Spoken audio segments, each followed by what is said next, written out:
Next है जी साडे कोल एक numerical problem based on the design of key.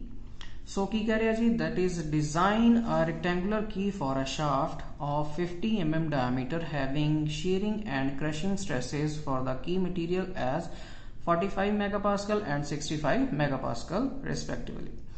सो इस केस ਦੇ ਵਿੱਚ ਹੁਣ ਦੇਖਦੇ ਹਾਂ ਜੀ, ਕਹਿੰਦਾ ਰੈਕਟੈਂਗੂਲਰ ਕੀ ਨੂੰ ਡਿਜ਼ਾਈਨ ਕਰੋ। ਕਿਸ ਵਾਸਤੇ ਕਰਨਾ ਹੈ ਜੀ? ਜਦੋਂ ਸਾਡੇ ਕੋਲ ਸ਼ਾਫਟ ਦਾ ਡਾਇਆਮੀਟਰ 50 mm ਦਿੱਤਾ ਹੋਏ ਔਰ ਉਹਨਾਂ ਦੀਆਂ ਕ੍ਰਸ਼ਿੰਗ ਸਟ੍ਰੈਸਸ ਤੇ shear stresses ਦੀ ਵੈਲਿਊ ਕੁਝ ਇਸ ਤਰੀਕੇ ਦੇ ਨਾਲ ਦਿੱਤੀ ਹੋਈ ਹੈ।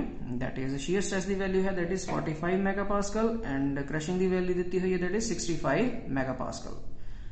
ਸੋ ਜੋ ਸਾਡੇ ਕੋਲ ਗਿਵਨ ਡਾਟਾ ਸੀ ਉਹ ਅਸੀਂ ਨੋਟ ਕਰ ਲਿਆ। ਹੁਣ ਅਸੀਂ ਮੈਗਾਪਾਸਕਲ ਨੂੰ ਕਨਵਰਟ ਕਰਨਾ ਹੈ that is ਨਿਊਟਨ ਪਰ ਸਕੁਅਰ mm ਦੇ ਵਿੱਚ।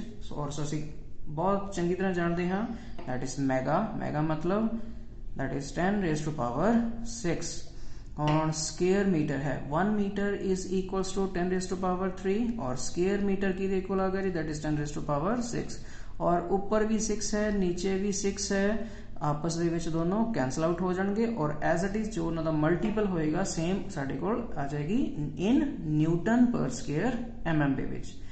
इस तरीके ਦੇ ਨਾਲ ਹੀ ਦੋਨੋਂ ਤਰ੍ਹਾਂ ਦੀਆਂ ਸਟ੍ਰੈਸਸ ਨੂੰ ਅਸੀਂ ਕਨਵਰਟ ਕਰ ਲਿਆ ਹੈ ਜੀ ਨਿਊਟਨ ਪਰ ਸਕੁਅਰ mm ਦੇ ਵਿੱਚ। ਸੋ ਨੈਕਸਟ ਉਹਨੇ ਸਾਨੂੰ ਕਿਹਾ ਸੀ ਡਿਜ਼ਾਈਨ ਕਰਕੇ ਦਿਖਾਓ ਕੀ ਦਾ।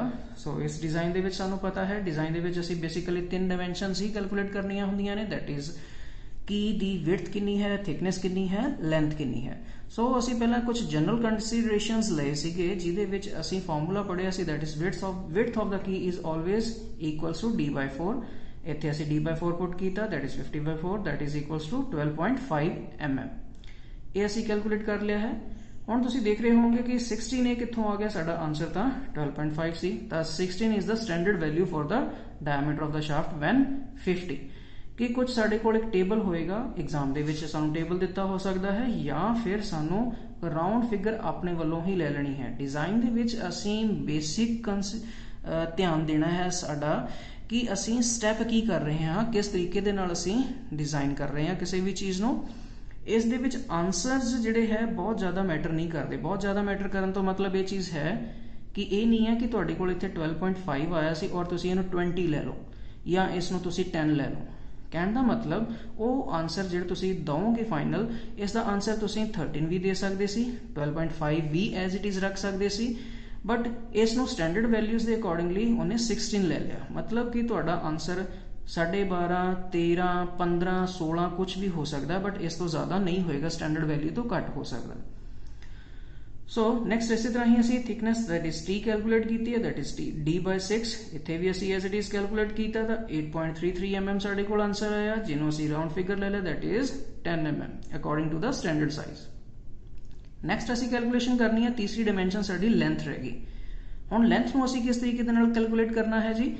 ਅਸੀਂ ਦੋ ਫਾਰਮੂਲਾ ਪੜ੍ਹੇ ਹਨ ਪਿੱਛੇ ਹੀ ਟੌਪਿਕ ਦੇ ਵਿੱਚ, ਜਿਹਦੇ ਵਿੱਚ ਅਸੀਂ ਪੜ੍ਹਿਆ ਕਿ ਜਦੋਂ ਵੀ ਕੋਈ ਕੀ ਅੰਡਰ ਕ੍ਰਸ਼ਿੰਗ ਜਾਂ ਅੰਡਰ ਸ਼ੀਅਰਿੰਗ ਫੇਲ ਹੋਏਗੀ ਤਾਂ ਉਹਦੇ ਵਾਸਤੇ ਅਸੀਂ ਕੁਝ ਫਾਰਮੂਲਾਸ ਪੜ੍ਹੇ ਸੀ। ਸੋ ਸਭ ਤੋਂ ਪਹਿਲਾਂ ਅਸੀਂ ਚੈੱਕ ਕਰਕੇ ਦੇਖਦੇ ਹਾਂ ਕਿ ਜਦੋਂ ਕੋਈ ਸ਼ਾਫਟ ਵਰਕਿੰਗ ਕੰਡੀਸ਼ਨ ਦੇ ਵਿੱਚ ਹੋਏਗੀ ਉਹਦੇ ਤੇ ਕੁਝ ਟਾਰਕ ਪ੍ਰੋਡਿਊਸ ਹੋ ਰਹੀ ਆ ਔਰ ਉਹ ਟਾਰਕ ਸਾਡੇ ਕੋਲ ਕੁਝ ਇਸ ਤਰੀਕੇ ਦੇ ਨਾਲ ਪਤਾ ਹੈ ਸਾਨੂੰ, ਅਸੀਂ ਕੈਲਕੂਲੇਟ ਕੀਤਾ ਸੀ ਜੀ that is t is equals to L into W into tau into d/2। ਤਾਂ ਇਸ ਫਾਰਮੂਲੇ ਦੇ ਵਿੱਚ ਦੇਖਿਆ ਜਾਵੇ ਤਾਂ ਸਾਡੇ ਕੋਲ ਬਾਕੀ ਸਾਰੀਆਂ ਵੈਲਿਊਜ਼ ਹੈਗੀਆਂ ਨੇ, t ਦੀ ਵੈਲਿਊ ਨਹੀਂ ਹੈ ਸਾਡੇ ਕੋਲ, ਟਾਰਕ ਕਿੰਨੀ ਪ੍ਰੋਡਿਊਸ ਹੋ ਰਹੀ ਆ। ਸੋ ਪਹਿਲਾਂ ਅਸੀਂ ਟਾਰਕ ਕੈਲਕੂਲੇਟ ਕਰਾਂਗੇ by using the formula that is t is equals to pi/16 tau1 into d/q।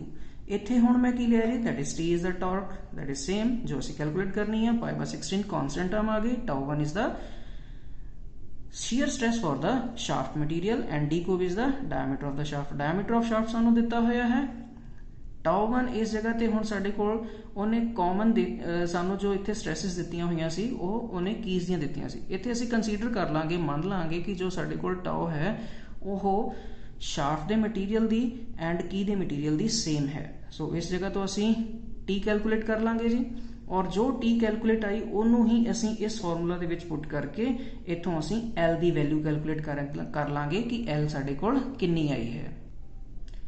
ਨਾਓ ਤੁਸੀਂ ਸਕਰੀਨ ਤੇ ਦੇਖ ਪਾ ਰਹੇ ਹੋ ਕਿ ਤੁਹਾਡੇ ਕੋਲ ਫਰਦਰ ਇੱਕ ਇਕੁਏਸ਼ਨ ਉਹਨੇ ਬਣਾਤੀ, ਉਸੇ ਹੀ ਕੈਲਕੂਲੇਸ਼ਨ ਨੂੰ ਅੱਗੇ ਲੈ ਕੇ ਇਨ ਟਰਮਸ ਆਫ ਐਲ। इत्थों ही उन्हें टी का उही सेम फार्मूला यूज़ किया जिहदे बारे हुणी असीं डिस्कस किया सी। उत्थों असीं टी की वैल्यू कड्ढी, इत्थों इस ते इस इक्वेशन नूं दोनां नूं असीं इक्वेट कर लिया, इत्थों असीं एल कढ ली, लेंथ साडे कोल किन्नी आई।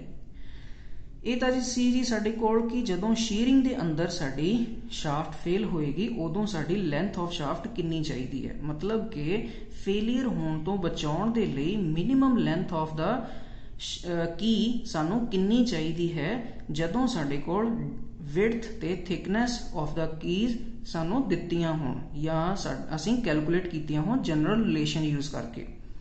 ਸੋ ਨੈਕਸਟ ਅਸੀਂ ਇਹੀ ਚੀਜ਼ ਨੂੰ ਚੈੱਕ ਕਰਨਾ ਹੈ ਜੀ ਕਿ ਜਦੋਂ ਅਸੀਂ की दा फेलियर करना है इन क्रशिंग, सो यही साडे कोल लेंथ इन्नी ही आएगी या इस तो वध दी लोड़ है या घट दी लोड़ है।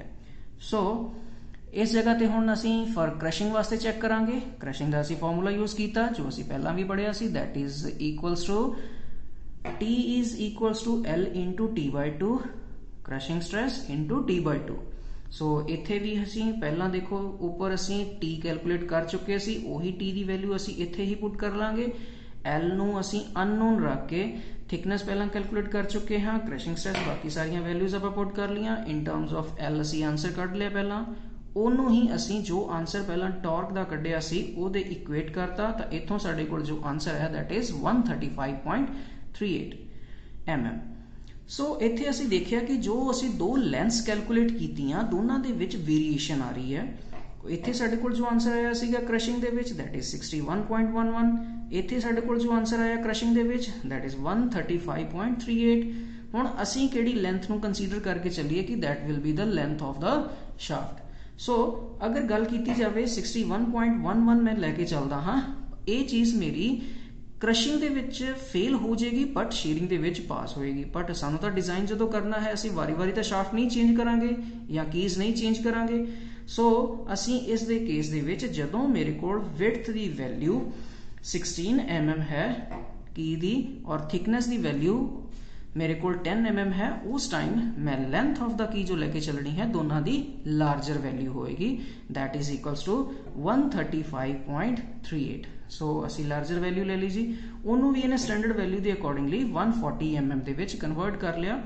हुण इत्थे अगर देखा जाए जो लेंथ लई है इन्हें 5 के स्टैप लए है, कहने का मतलब अगर हुण ये वैल्यू मेरे को 135.38 सी, इन्हें इनू सीधा डायरैक्टली 140 ले लिया है। अगर इसका आंसर मेरे को 137 भी आंदा 138 आ जाता तां भी उन्हें 140 ही लेना सी। सो इस तरीके दे नाल जी इस तरह के न्यूमेरिकल्स नूं असीं सॉल्व करांगे। Thank you very much.